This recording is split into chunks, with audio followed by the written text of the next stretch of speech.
What do MLB and the NFL have in common? Well, I mean, I guess a lot, play clocks and ball. I mean, for the purposes of this conversation, what I'm getting at is both their seasons this year open on a Wednesday. Yeah, Rogers League is just a Tuesday here or there from making like baseball and being an everyday sport. Now, I don't know if you like that, but I do like the spirit of stealing from our former national pastime and some other sports too to punch up football a bit. Yeah, it's already great, but it could get even better. Here's a few thoughts in that direction. First, fix the lame in-game punishment mechanism, aka the yellow flag. Guys are out there committing crimes of passion and all they get is a flag thrown at them? Pretty lame. Also lame, if you commit an error in MLB, they put an E up on the scoreboard. I guess that stands for eek. If you want to stop the scourge of recidivism, you need stronger deterrents. Like in basketball, when there's a foul, they let your victim take free shots and they make you stand there like a jackass watching from just a few feet away.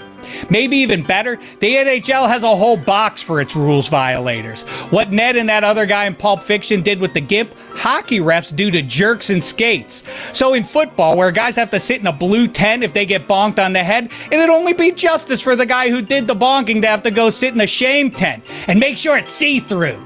Or maybe make him just play the rest of the game nude. No bad ideas here. Next, the English Premier League has relegation, which would be fantastic. There's never a year in which some dumb fans don't ruminate about whether college football's best team could beat the NFL's worst team. Spoiler alert, they couldn't, but if only to prove a point, let's do it. It'll be great for everyone. Except those poor Ohio State Buckeyes. I don't know how they'll rebuild their self-esteem after losing to the Jets. It'll be at the last second on a field goal, but still. Next, pro football's got better players, but college football's got a better soundtrack. Soccer, too. And their fans are the ones who provide that soundtrack. Why don't we do nice a cappella songs, my fellow football Americans? At least we get the fight songs on Saturdays, but we need more on Sundays. There's Bear Down Chicago Bears making every play on the way to victory, and Hail to the Commies or whatever they call that team, and the Steelers Polka, where we're from that town with the great football team, ba ba ba ba, and Fly Eagles Fly, but where are the rest of you at? I thought this was a copycat league. Next, the Lombardi Trophy, sleek and stylish in a minimalist kind of way, I guess, but no one would debate the Stanley Cup and Heisman are more iconic, and that's a problem when the NFL's by far and away our most popular sport.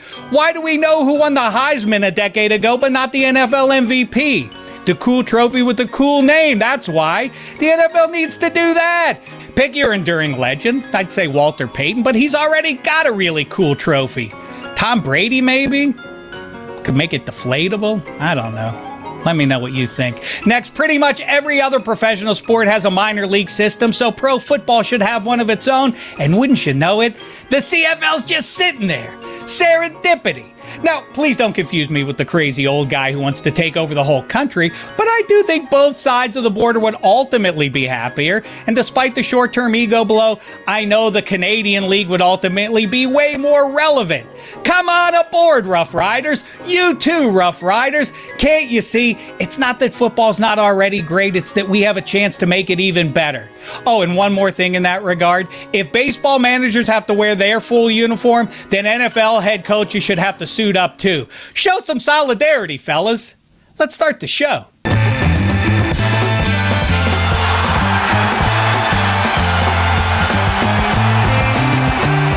Yes, hi and hello, my fellow football Americans. Welcome to Football America, presented as ever by DraftKings. DraftKings, the crown is yours. We've got Pablo Torre coming up. Can't wait to talk with him. Big-time celebrity, guy who was investigating athletic celebrities and otherwise, now a celebrity himself, multiple Emmy nominations, all the rest of it. Excited for that. And before we do get to that, first things first, subscribe, please, wherever you find podcasts, and to our YouTube page. Football America is how you track that down on the YouTube, and spread the good word. And while you're in YouTube, please, more conversation on there. I'd like to steer everything away from social media at large and specifically into the YouTube comment section so we can have a rolling back and forth. And now let's say hello to our pals, Gino and Mike and Gino Fuentes behind the glass in Miami, Florida. It's episode number 57. So Gino Fuentes, let's get to it. The greatest player to wear the number 57 in NFL history and sports history at large. Okay, NFL, this is kind of an old number, really. We got a few. We got Tom Jackson, Dwight Stevenson, if we want to take it for the Dolphins, Mike. I mean, there's a few Steelers on here, but who's worth mentioning, really? Let's just move on. K-Rod, the closer for the Anaheim Angels. Well, I went to the World Series in '02 against the Gigantics. Barry Bonds with the gigantic head and all of his teammates. Game 6, that iconic one. I was there for that, and he was behind John Wetland, who was the closer. He was the 8th inning guy, and that was when that sort of emerged. That was during that era in Major League Baseball, and happy baseball season to everybody out there who follows along. Yeah, with those glasses, and he was scrawny and otherwise, so he cut a distinct figure out there. And in that World Series, Barry Bonds hit the longest home run I think I've ever seen in my life, unless it was that one by Jose Canseco in Skydome. The longest one I ever saw in my life was Glen Allen Hill in Wrigley Field in the bottom of the 8th. That one is iconic on the north side of Chicago. He hit it, and I don't know if it went through a window on Waveland or wherever it went, but it was a moon ball one way or the other. And the reason I remember that one is because, did you guys, Gino and Mike, you ever play mound ball at Marlins games or elsewhere? Don't know what you're talking about. Mound ball is at the end of every half inning, of course. Once the final out is recorded, the catcher or first baseman or whoever records that out always rolls the ball back at the mound. And mound ball is everybody in your group antes up $1 or $10 or $20 or $100 or whatever you want, and everybody antes that up into a hat. And if the ball stays on the mound, because as you may have noticed, it slopes, so the ball is disinclined to stay atop the hill, it usually will roll off. But if it stays on there, you win that money. My friends and I played that for a while at Wrigley Field. We were regulars going to Wrigley when we all lived around there. But it was a little too passive. So then we came up with home run ball, which was more dynamic. And every batter, you would ante up again, whatever, $10, $20, whatever. And then every batter, if your guy didn't hit a home run and instead made an out, you had to put $1 into the cap. And if he was looking at a third strike, $2. And if he hit it into a double play, $2. But if he got a hit or a walk, you didn't have to put anything into the hat. And every batter, you pass the hat until somebody hits a home run. And on that one, we were in a really large group. It was one of my friends brought like 10 other guys, and there was like $1,200 in it, which was a massive amount of loot. It still is a massive amount of loot for somebody who was 23, and I won all that money in one fell shot. The thing is, though, part of the deal is that if you win that money, you have to spend it on booze for everybody. So I was left with roughly $11 after I bought everybody a beer. But still, it was a memorable moment. Thank you for listening to my story about mound ball that turned into home run ball. And give it a try at your next big league ball game. We need the NFL version. We need a football version of that, is what I'm getting at. Sounds like everyone got drunk. That's well, my read. We may have shown up. We may have shown up to the ballpark that way. Maybe we just continued going in that direction. Mike Fuentes or Gino, did my opening remarks inspire you in any direction? Do you have anything that we can steal? I just volunteered mound ball. I don't know what the NFL version of that would be, but what could we take from another sport to jazz up the NFL a little bit more? Okay, let me see. We talked about this a little bit. Power plays from the NHL. Yeah. If you have, let's call it a personal foul penalty that brings that up. You have a personal foul penalty, you lose a player for the rest of the drive. No, ooh. I don't like that. You don't like that one? No. Sounds fun to me. I do like. They like more points. No. The NFL is all about how can. I mean, you get a pass interference points. Now. It's but you already tapped the quarterback on the face mask when you're rushing him, and it's 15 yards. So like, we don't need anything to help them anymore. I mean, the cheap one to say is fighting, but I don't want to lose a guy for 2 minutes either. You know, so it's even though it would be pretty epic if like an offensive lineman and a DN just throw off their helmets, because that's what the hockey players do. They take their helmets off, take the gloves off. And they start the ref just lets them go blows. Yeah, but the second they go down, that's it. Yeah. The thing is, I don't think you'd be able to keep the other like gigantic people away from each other once the fists start getting thrown. So the idea Well, what it might inspire, though, is much like hockey has. It has goons. Would you start? Well, I guess NFL players are all, by definition, The entire defensive line on the other side is goons. I guess you already have a bunch of pugilists ready to go, right? I guess. Well, maybe you make it, Mike. Maybe that the solution is you're allowed to fight, but it can only be your kickers. Ooh, no. What if like we take? They'd be good like MMA because they could kick each. Yeah, that's how about we just take those two guys and we separate them to like a pen, like a squared circle off on the sideline or behind. Yeah, so that way you don't have other guys trying to jump in, and then maybe even better, you electrify the fence. There you go. Now that really keeps everybody out. It keeps these guys from doing it, and that's there you go. And then after that it's we'll say 5 drives. It's 5 minutes major for fighting. We'll just say 5 drives. Like I can't play for 5 drives. All right, I got one. How about if you do this? You can 5 plays. What soccer does here. You just have a running clock the whole time, and at the end of the game, when the clock runs out, the referee decides an arbitrary amount of time that they can play, and only he knows the amount of time that's left of the game. Even better, at the beginning of the season, we get every team like the Walter Payton Man of the Year award, except everybody picks a fighter, and they all go to a secret island in the middle of of Central Asia, and they have a kumite, right? And then the winner of the NFL blood sport, they automatically make the playoffs and we got to play this season. How about that? Well, but listen, if they're now doing, I don't know if you saw that flag football jive, and I really am anxious to talk with Pablo about that and who it benefits.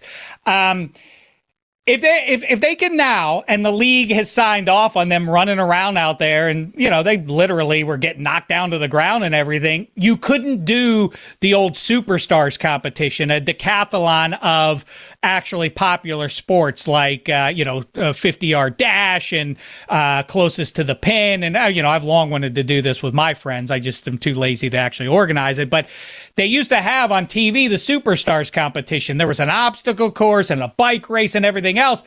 We could have all of that, and fighting can be one of the events. Let's not just have it be MMA or pugilism, but that is just one of the 10 or 12 events we have.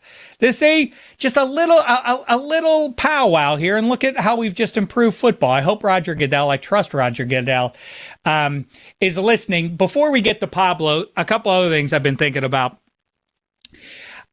This isn't a new thought for me. I don't understand why we call pants, as in plural, when it's only one item of clothing.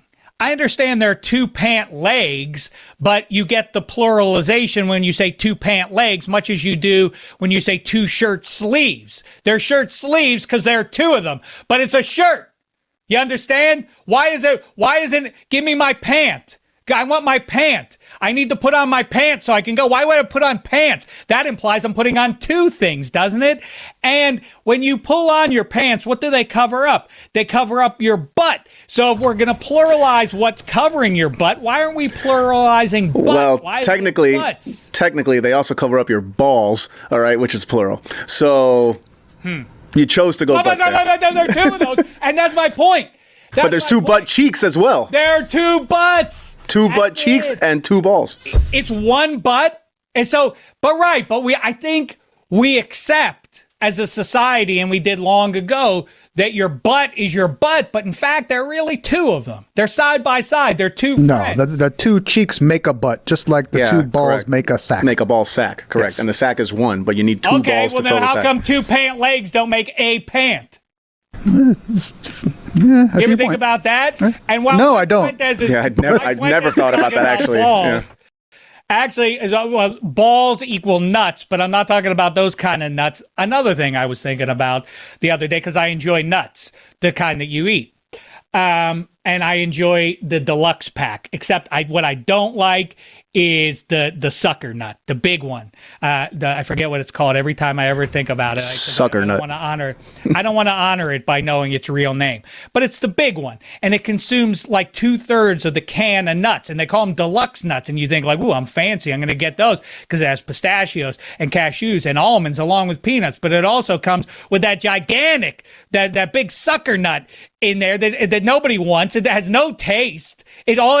its value is to the nut makers is that it consumes the whole thing and you got to pay for it and it comes along with all the other nuts. And so they just throw them all in there. I can't think of what that dang nut's called, but I don't want to know what it's called.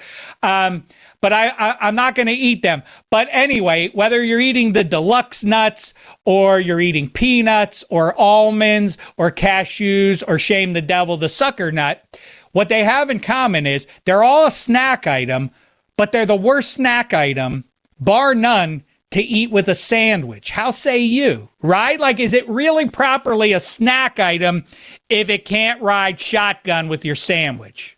I don't know. I wouldn't like... I consider cookies a snack, but I wouldn't have it with a side of sandwich. Cookies aren't a snack; they're a treat. Okay, now that's fucking semantics. All right, what did Pablo say? Oh, wait, what do you mean? What did Pablo say? Those are just semantics. Those are semantics. Get to the Pablo interview. This is semantics. Oh, they're not a snack. They're a treat. What? What does that make sense? A treat's anything I want it to be. What are you? You on the payroll a big nut here or something? My point is that you wouldn't. It can't be a snack item. Sometimes I treat myself with a big nut, if you know what I'm saying. Well, I don't know why we're working blue here. I'm trying to have a nice conversation with you about something important, and you have to turn it into something ugly. All right, I'll leave that. I just think I like what you got going. No, because you just want nuts to be chips. That's all you want. You just want nuts to be chips, and they're not. Okay, we get it. Nuts are not chips. Awesome. No, I don't. Yeah. No, I don't. I like nuts are not French fries. We got it. All right. I enjoy a nice pretzel with my sandwich sometimes. No, you don't. That's a lie. That's a lie. That's a lie. How dare you, sir? Oh, but you're thinking of like hard little pretzels, not big soft pretzel. That's what you're saying. Okay, I get you. No, I don't need a soft. These are all bar snacks. Bowl of pretzels, bowl of nuts with a beer. That's it. I don't need to know my sandwich. A soft pretzel is its own thing that you get at the ballpark. Yes, but the hard pretzels. What's the name of the pretzel that comes in the bag? A hard pretzel. Yes. No. That's what it's called, a hard you had pretzel. the first time. Yeah. What's it called? It's a hard pretzel. No, I know, but what's the name of the brand? Like, what's the most famous brand of those? I don't know what they're called. Well, they didn't pay for advertising on the show anyway. There's Snyder's of Berlin, and then there's Snyder's of the other one, and I can't think of what that one is. But why? I mean, of all the people, all the surnames on the planet Earth, two pretzel makers, both named Snyder, have the two most popular pretzels in the world. That's fascinating, and I think that's a good thing for Pablo to investigate. Maybe we should get to him right now. But instead, let me tell you this, or ask you guys what you think about this. My sister Debbie sent me a meme, and it was like a hypothetical, and it was, you get $1 billion if you can call somebody in your list of contacts and they don't answer. If you call that number right now and they don't answer, you win $1 million. Who would you call? And she said, I would call you, David. And I said, wrong. I said, you're wrong, because I've conditioned you through decades of hard work of forcing you to live my way. I'm not going to live in your world. You're going to live in mine. Everybody in the family now knows. Don't call Dave on the phone. He's not going to answer. But that means when you do call me, it's got to be an emergency. Someone must have kicked. So I do answer when I see your name. So if you did call me, I would answer. And you would win $1 billion. And I would say, who died when you answered the phone? And then you would say, nobody. In fact, I'm a billionaire. And I would say, can I borrow some money? That's how that conversation would go. So she's a dope. And now I hope she doesn't call me, because she doesn't deserve $1 billion for her lack of faith. How say you guys? But wouldn't she be more upset that you picked up, because then she wouldn't be a billionaire? Oh, right. She wouldn't win the $1 billion if I picked up. So then she'd be upset at you, too, for picking up. That's what she would Can't win. Yeah, it's a lose situation. Lose situation. She just cooked. Yeah. All right. Go eat some nuts, Mike Fuentes. Here we go. Let's get to Pablo Torre. Hi and hello, my fellow football Americans. Quick reality check. Have you noticed that after a night out, things just hit a little differently than they used to? Yikes, old age. Like, I've got early mornings, workouts, and a packed schedule, and even a couple of drinks can throw off my sleep and next day energy. If you track your sleep at all, you can literally just about see it. That's why I've been using Cheer, specifically their Restore capsules. There's something I actually keep on my nightstand now, and how about this? This is not jive. I gave one to my wife, who is not somebody who bends the elbow constantly, but did go on a twister last Saturday night. She took one and woke up right as rain on Sunday morning. Here's the deal. Alcohol affects more than just hydration. It also impacts your brain and your liver. Cheers Restore is designed as a dual action after alcohol aid with ingredients that support both. It was originally developed from research into a compound called DHM, which has been studied for how it works in the body after drinking. You don't need to know all that, but I've just told it to you anyway. And it's not some tiny brand. Cheers has been featured on Shark Tank. It's in thousands of stores like CVS and Walgreens, and they've got thousands of strong reviews online, and I just gave you one more in the last 30 seconds. What I like is how simple it is. You can take a few capsules after your last drink or before bed, and it helps you feel way more like yourself the next day, especially if you're having just a normal night out, not going way overboard. Same night out, way better morning with Cheers. For a limited time, our listeners are getting 20% off their entire order by using code FBA at cheershealth.com. Just head to cheershealth.com and use code FBA for 20% off. Do it or shame the devil. After you purchase, they'll ask you where you heard it from. Please support the show and tell them you heard it from your old pal Dave and all the other football Americans on Football America. Thanks and cheers. Ooh, time to get fancy, everybody. We have a 3-time Emmy nominee with us. By the way, congratulations, Muzzle Tov, all the rest of it, to everybody associated with the great show. Pablo, Torre finds out, our pals Bailey and Randy and David and Amin and Matt and everybody else who works on the show. Good for all of you guys. And now the guy whose name is actually a part of that show, it's Pablo Torre. Congratulations to you. How are you, man? Thanks for the time. Dude, thank you for already being better at incorporating this thing into my own resume. I have yet to break out that honorific, and now I will do so without fail multiple times during this program as a 3-time Emmy nominee. Thank you. Well, first things first, Pablo, have you considered, if you do win one, let's just say one, let's not get greedy, you get one, have you considered how you'll handle your acceptance speech? There's a sincere answer which I will give you, which is that our staff is we don't so. Want we don't want sincerity. No, we're so overworked and tired that I will genuinely thank everybody for being terrible parents and husbands and wives in order for us to drink from the chalice of external validation. That is the first response that I will have. And the second thing is that I will abide by the lesson of Tony Kornheiser, who keeps his sports Emmys, as he has told me numerous times, in his bathroom. And so I aspire to do both of those things with no guarantee, of course, that either of those things will be presented to me. But it is a delight to contemplate. I've had the occasion to provide counsel. No one's taken it. I haven't been an Emmy nominee myself directly, but I'd like to think that I would actually do this, that if I won an Oscar, an Emmy, or anything, I would throw a big party for everybody who helped get me there and thank them one by one sincerely, but I would use my limited time to call out everybody who ever doubted me. I think that's a good idea. Great use of your time, and you can do it right here. Take a trial run right now if you'd like to. If I would like to also shit on the guy that Michael Jordan invented as the reason he's good at basketball. That like JV basketball player who was just like at home being like, what? Why am I being criticized at the Basketball Hall of Fame induction for the greatest athlete of all time? What did I do?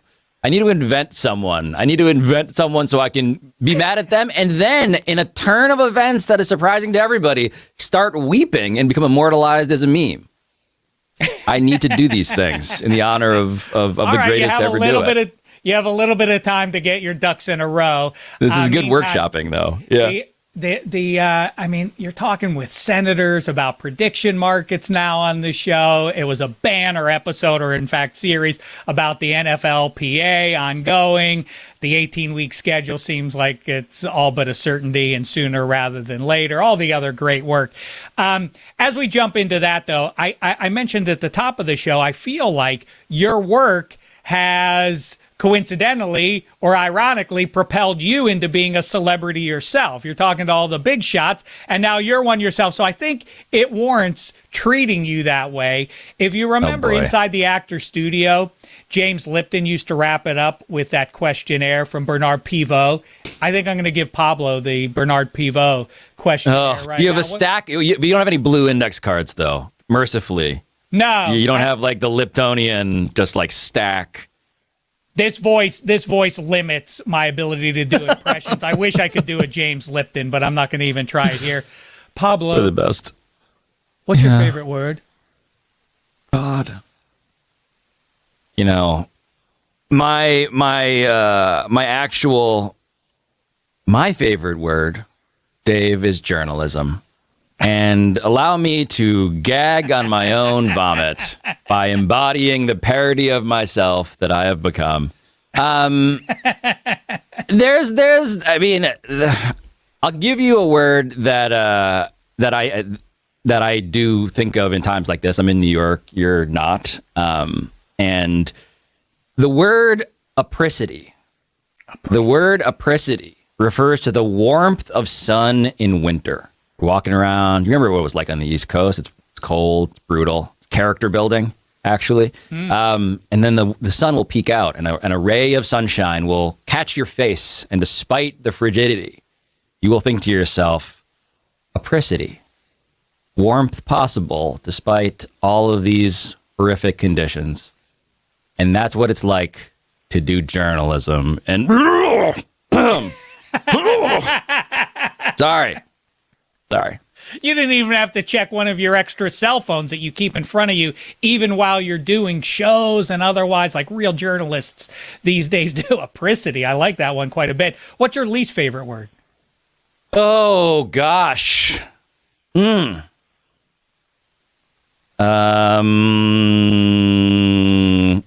man. So this is the real answer is like, yeah, I guess it is a word. I can hyphenate it. This is...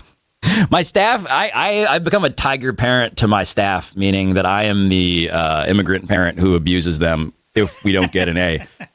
And B+, Dave, just not good enough. Just not up to our standards. It's like, you know, we think we're good, but you're not. You're lying to yourself. That's an F. B+ is my least favorite word, actually.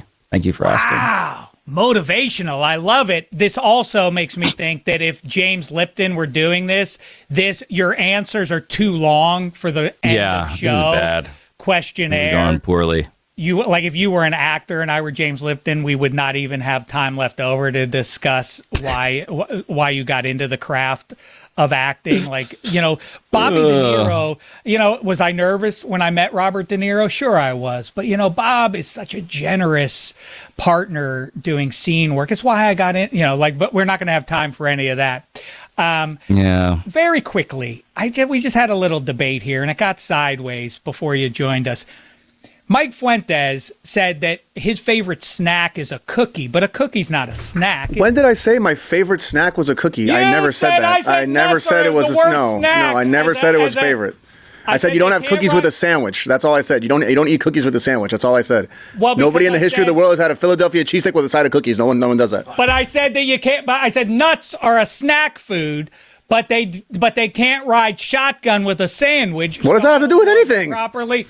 Well, because then you brought up that cookies are a snack and they're not. But what you're saying is that I can never have a snack unless I have a sandwich with it, because I'm never having a snack unless it comes with a sandwich. That's basically what you said. That makes no sense. I mean, I think the association with what a snack is that it rides shotgun too. It's the 1A. No, that's a side. That's a side. That's a side. If I go to a restaurant, I get a sandwich, I get something on the side. It's a side. It's not a snack. Listen, I'll do the Pivot questionnaire with you once Pablo moves on to something else. Can I please speak with the guests again? Do you agree that a nut is that's a shortcoming of the snack food item called a nut, Pablo? You're asking me, are cookies snacks and are nuts snacks? That's a double barrel proposition, yeah, or what do you? I guess so. Well, because a cookie's not a dessert, and I think people would call it that, but it's not that either. It's a treat. My constitutional standard is very simple. It's What's in a Lunchable? You familiar with Lunchables? Sure, I am. Of course, yeah. There's a cookie in that thing. They give you a cookie. I'm saying cookie snack. Cookie snack. Nut. I'm not seeing it in Lunchables. Not seeing that in a Lunchable. Oh, that didn't work out the way you thought it was going to, Dave. No, I'm thrilled for you. I'm thrilled for you. Enjoy.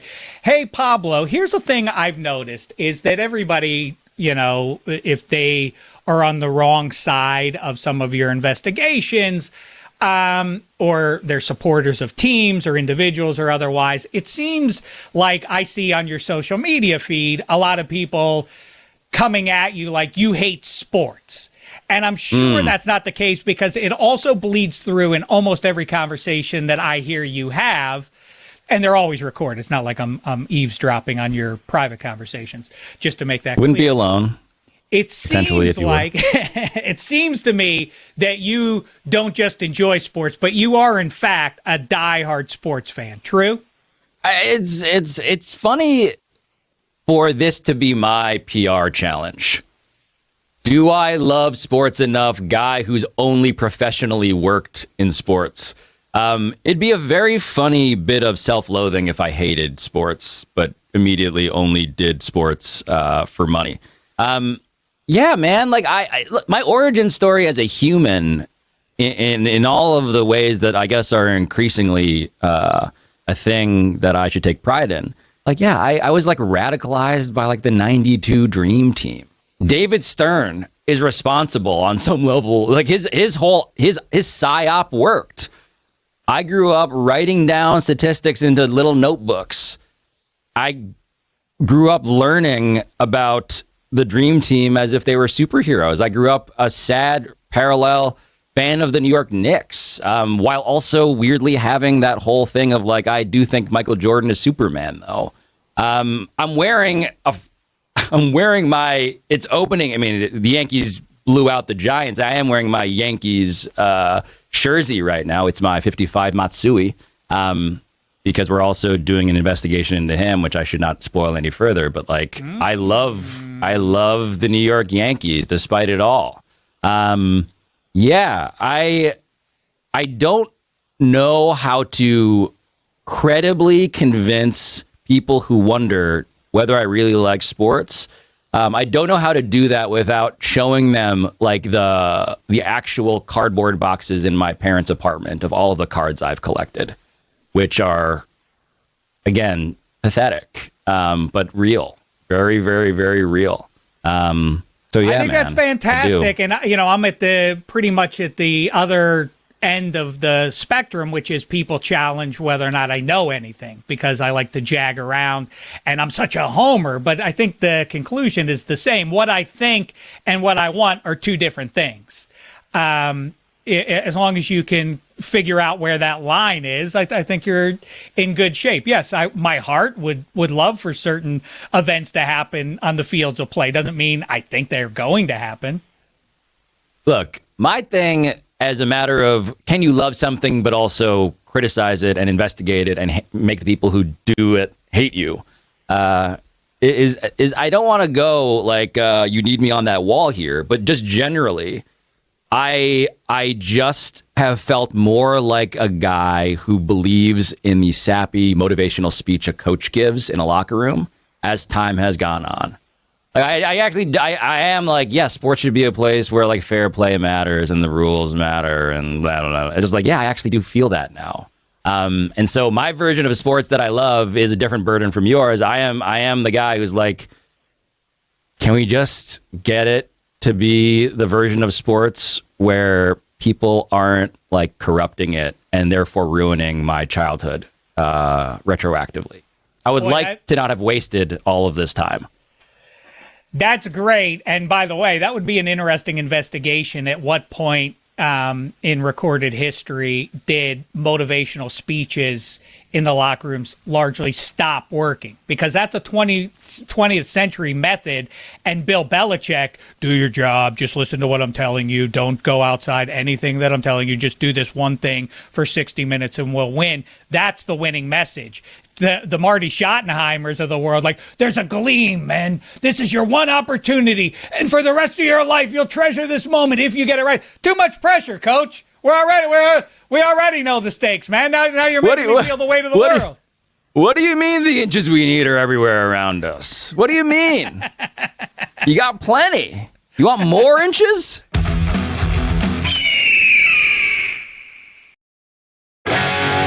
You know, in the age of free agency and all the rest of it, and the how much a specific jersey costs to get a player's name on the back of it, you don't want to make mistakes, because that guy could leave town 5 months later, and now you're left holding this jersey with nothing to do with it.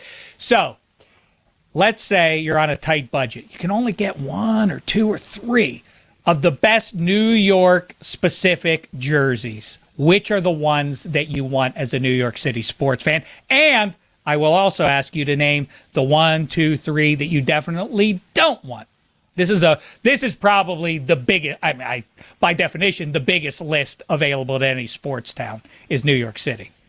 Right. So you're saying if I can only afford 3 jerseys to honor my medal stand of New York athletes, and then the opposite. Okay, so number one, one of them I'm wearing, so let's just say, for the sake of consistency, that I do care about Matsui so much that he deserves to be on that. Great. I'm going Charles Oakley, man. I'm going Charles Oakley. I love a guy. So briefly, Oakley, the patron saint of the security guard, being evicted from the Garden by Jim Dolan's security guards. How heartbreaking must that have been for like the security guards to apprehended Oakley to have like a single tear this is how I imagine it, a single tear rolling down their cheek as they must throw out their favorite human. And so I will honor Charles Oakley in that regard. Good thing he went peacefully too, right? I mean, I wonder how many security guards it might have taken. Yeah, exactly. Man. And then I'm going, look, and I own this. Literally 17. I want the Jeremy Lin, the most fun I ever had as a New York sports fan, despite many World Series, was Linsanity, and I still have a Jeremy Lin jersey. It is the most compromised I've ever been journalistically, was covering Jeremy Lin for Sports Illustrated, despite him being also an Asian American Harvard graduate who had talked to me before he became a person that tabloids were rumoring might date Kim Kardashian, which was an actual thing. Stunningly, that we should all remember that the New York Post once reported. Then the bottom 3. Oh, boy. It's funny because I think that, again, from 3,000 literal miles away, it's easy for me to say LT 56, a Jeter 2. I would say Rangers, Brian Leach 2, not Mark Messier. He was a carpetbagger. Brian Leach was your own. You want him. Oh, sure. Clyde Frazier, Mookie, a Mookie one, not for a Yankees fan, you understand. But yeah, and look, I have a different criteria for what I choose to enshrine, but like Benny Agbayani, the Hawaiian Punch Mets outfielder, I've been claiming him as Filipino even if he's not for years. He deserves consideration as well. I remember being woken up by my parents to be like, hey, the Rangers, they're winning the Stanley Cup in 94. I mean, being like kind of into hockey, but not really. And being like, oh, cool, Mark Messier. That's where the Knicks on my play. psyche for that reason. Right. Yeah, but honestly, like if you just name some guys where it's like, could I be caught dead wearing an LT jersey in 2026? No. Darryl Strawberry, who we tried to book on the show recently because we wanted to do an episode. We did an episode and wanted him to be a character in it about people who've been pardoned by President Donald Trump. He promised an interview and never delivered on it. Hard for me to wear a Strawberry jersey for the reasons aforementioned. It's I rough, always have to man. mention when Darryl Strawberry comes up. Could you believe, you're in New York City at the time, well, you're a little kid, obviously, but if anybody would have tapped you on the shoulder and say, hey, by the way, Dwight Gooden and Darryl Strawberry, the twin stars of the Metropolitans, in 1988, if somebody said this to you, neither one of them is going to the Hall of Fame. You would never believe it. Dude, I was looking back at Darryl Strawberry's baseball reference, like Hall of Fame resume, and was still stunned to be like, oh, he's not even close. Like, not even close. Like, in my mind, I'm still like, this was the greatest young hitter in Major League Baseball, and he was. And then everything, of course, happened that explains why you won't take my call at this point. Chris Dudley is my third. I'm sorry, man. You got a ball thrown at you by Shaquille O'Neal after you're dunked on by Shaq. You throw the ball at Shaq afterwards. You go to Yale. You run for Senate. It's horrible. I'm sorry for letting the real world, inflect my choices for like the 3 least favorite jerseys I would ever purchase. But it's hard for me to not look at those 3 guys and be like, what are we doing? What are we doing, man? Fascinating stuff from you there. Did you hear about the team that it was in last place and stayed there, and then their star player ran into the wall and he died right out on the field? But then he was replaced by this reserve guy, mysterious, 35 years of age he was, and he came out of no mysterious circumstances. And one of your peers, older than you, Max Mercy, somehow never could get to the bottom of this until deep into the season. It was a crazy season, by the way, because the owner of that same baseball team, New York based, was gambling against his team, which is a no-no. You're not allowed to do all that.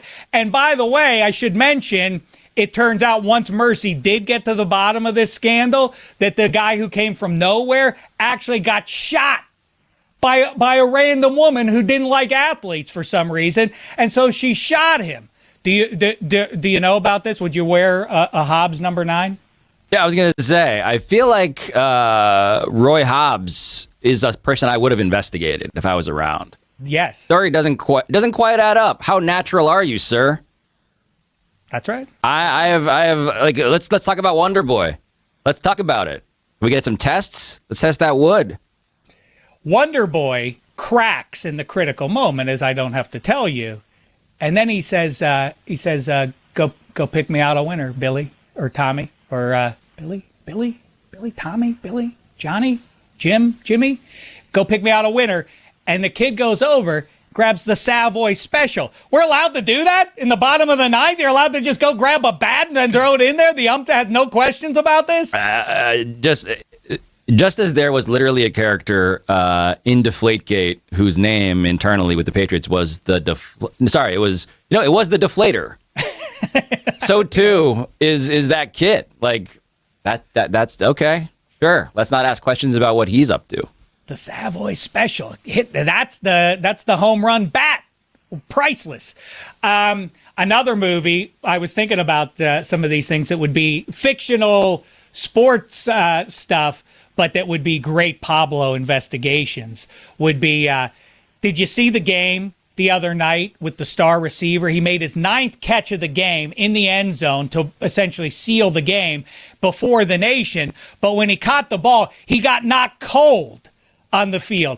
And then he lay prone for he wasn't out like Tua for like 3-4 seconds, and then like woke up and like, whoa, what happened kind of thing. He was out cold for a minute on the field, and the doctors and everybody are out there. Then they finally wake him up, and he starts dancing because he's got presumably some serious head trauma. He doesn't know what's going on. He doesn't know where he is. And then he conducts interviews and is hugging his agent. They don't take him to the hospital. They don't do anything with him. Like, just dance away there, fella. That's a great investigation for Jerry Maguire's top client, right? Look, Rod Tidwell, I was the other day, I was like, is this, like, did Michael Irvin sue over this? Like, did he have an objection to, like, that's clearly based on, like, me, this character, in all of his, like, general aesthetic and vibe. But yeah, I would like Will Smith's Dr. Bennett Omalu to have to interview Jerry Maguire over how Wait. We want this to feel real, everybody. So we're gonna break the third act climax here. He does have to get tested. He has to go to the blue tent. That's right. And then years later, his brain gets donated, and researchers have to thin slice it for tau, the protein that contains traces of chronic traumatic encephalopathy. Yeah, it's a dark. I get why they did it that way. Honestly, it's probably best that they didn't go that direction. Box office wise. Just a couple more things for you. Back to reality here. I don't want to get up on Mount Pius about this, but can you explain to me what went on in Los Angeles with the flag football thing? I understand that Prince Bonesaw Man and Tom Brady made out, but sincerely, why? I get that the Olympics are going to happen in 2 years, and so on that level, like showing the world what it looks like, I guess, kind of thing. But why otherwise should normal people be watching this? I was watching the war in Iran and thinking to myself, how will this affect the flag football contest that Fanatics is putting on with Tom Brady in Saudi Arabia? And lo and behold, it got relocated to Wasn't that Los the Angeles. tell? I mean, yeah, exactly. We could talk about insider trading on Polymarket all you want and Kalshi, but really the tell happens to be that you had the stars of the NFL competing against a bunch of dudes who just clearly, I don't know, were willing to do things that tested their ligament strength way more. We're living in this era in which the greatest, most powerful, most valuable thing is sports rights. And so the notion that you can sort of like chutes and ladders your way to being a new popular sport using the existing popular, well-paid, very famous human beings that play the most popular sport already, and all you got to do is call it flag football, feels like a real... It feels like a Shark Tank idea. Like, you say you want more sports in America. Well, what if I told you, Sharks, that I'm going to give you football, but not? Will there be Tom Brady? Well, yes, for the first one. It's just like, again, and then it goes from there. I get it. I get why they're trying it. Why should you care about it? I think the question will be when Tom Brady and Joe Burrow and all these, and Odell Beckham Jr., who's just like, whatever. You could do one-handed catches in the end zone if it's flag football, I guess. You could persuade an audience that this is football. Just try doing it though without the guys who you recognize. In a weird way, though, right? By that logic, though, it would have been better than for the NFL guys to whip the guys who are nominally professional flag football players, because it undermines that it's football if these randos can whip our superheroes. I agree. It's like if the NBA had its all NBA first team play slam ball. Well, actually, no. Now I'm already convinced that that's a good idea. I would want to watch that, and I do think the slam ball pros would defeat them. Ooh, now that I think about it, I did color analysis on slam ball way back when. Wait, is that right? Yeah, that's true. Is that right? That is true. Oh my God, how many concussions did you see in your announcing career in that sport? I must be some kind of a cynic because I am some sort of a cynic, as it turns out.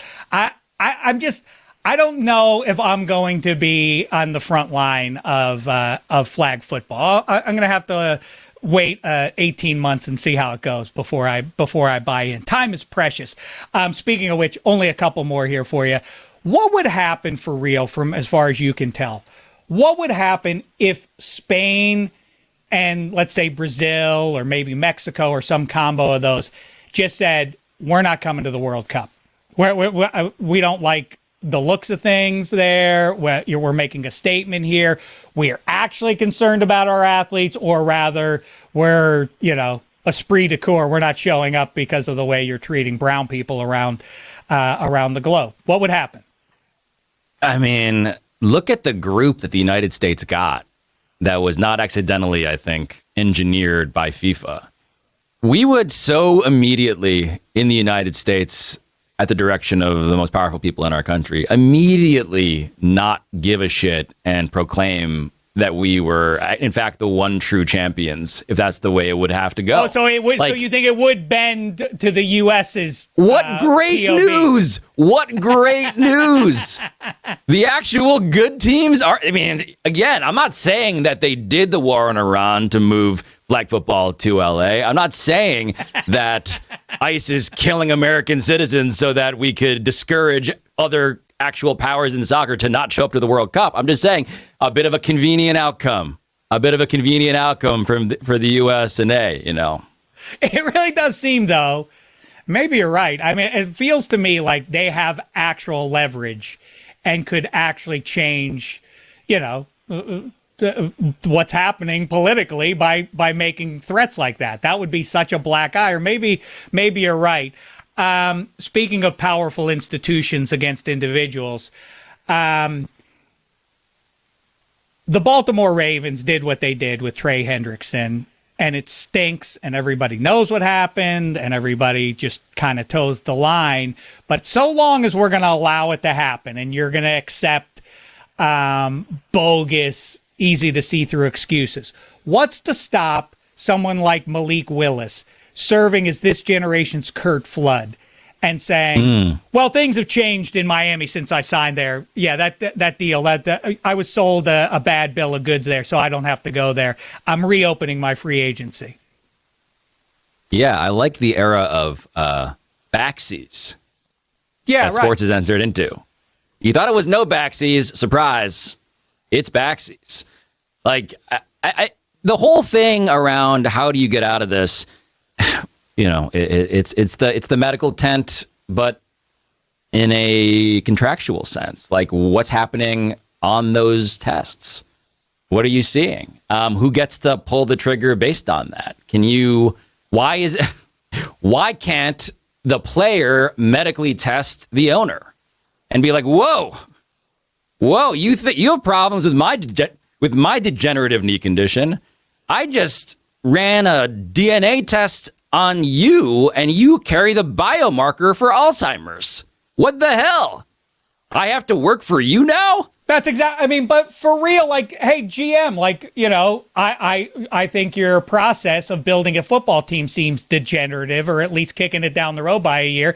I wasn't clear on that, so now I'm not showing up. And who's to say? Well, that's bogus. You're exactly right. When it's a subjective thing that the Ravens say his knee's no good, I mean, obviously, it's out in the open. It's just nonsense, because it seems like he's going to play for the Raiders just fine this year. So if team by team can assess medical conditions and say not high enough, not good enough for us, then what are we doing? Why can't players do the same?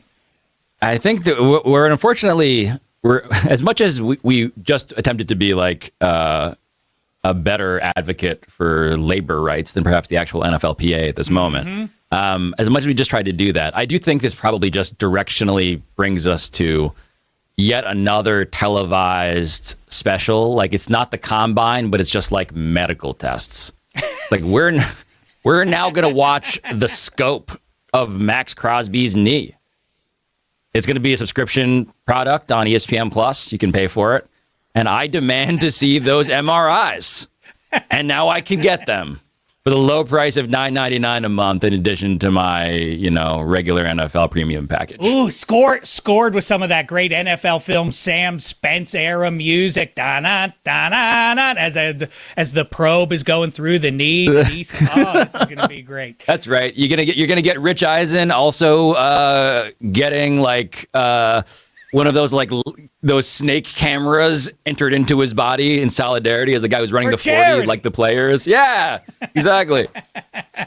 As far as the NFLPA thing, it really is. I mean, I encourage everybody to go check it out and I guess that's the last question for you. First of all, it seems from a distance to me that Dominique Foxworth just, made better sense. If only because of what Pablo Torre and company uncovered with J.C. Treader, and J.C. Treader steps down. I mean, it was cleaner to go in a different direction, but I completely understand the explanation that you provide for it. But I guess bottom line is, how does this impact things for the football fan? What is the long and short of it?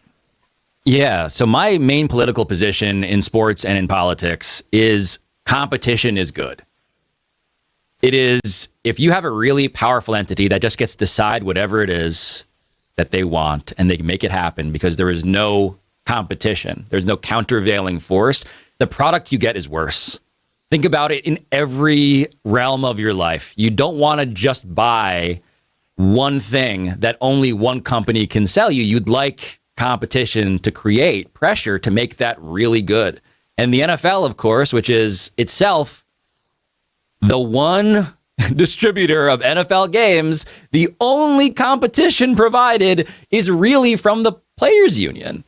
And so if you're a fan who's like, you know what, I love football, and I, in fact, love the fact that football is, in some sense, scarce. It's events. It's a thing you need to appreciate because you only get it so often. And therefore, I don't want an 18th game or a 19th game or a 20th game. I don't want to continue to force the Jacksonville Jaguars into the throats of every foreign country. We don't need more international games. Like, why are we doing this? This is not making the product better. I want the product to be better. If the NFLPA is not led by credible people who are not immediately seen by the league office as the greatest gift they can receive because they're pushovers, because they are more concerned with self-enrichment than they are with actually checking the NFL on its fundamentally unchecked desires, then the product of football will get worse.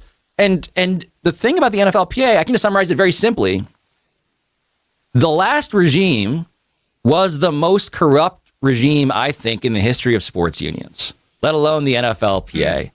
And in fact, in labor unions across America throughout our history, corruption has been one of the biggest problems in all walks of life, in all industries. And so coming out of that context, you would think that this union, which needs to be a check on Roger Goodell and the owners, the multi-gazillionaires, you would think that their number one concern would be, let's just make sure we get a guy who demonstrates a commitment to calling out and preempting corruption when it arrives, ideally before it arrives.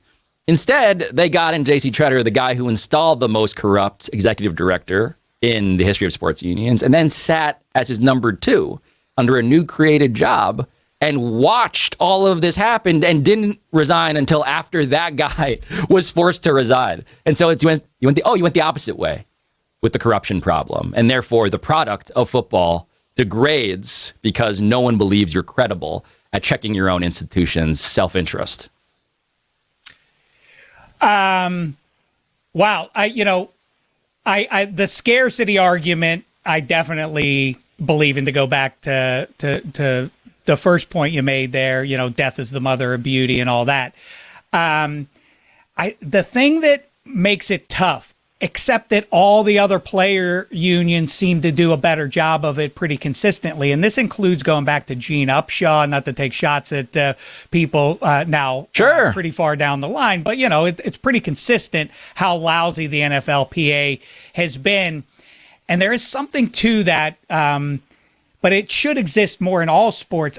They cannot transcend that the owners are the team brand and players have leverage up until they stop doing what's best for the brand. So they can hold out the day after the season ends and he deserves his money, that guy. Why isn't the team paying him? But once it gets to be late August, he still isn't there.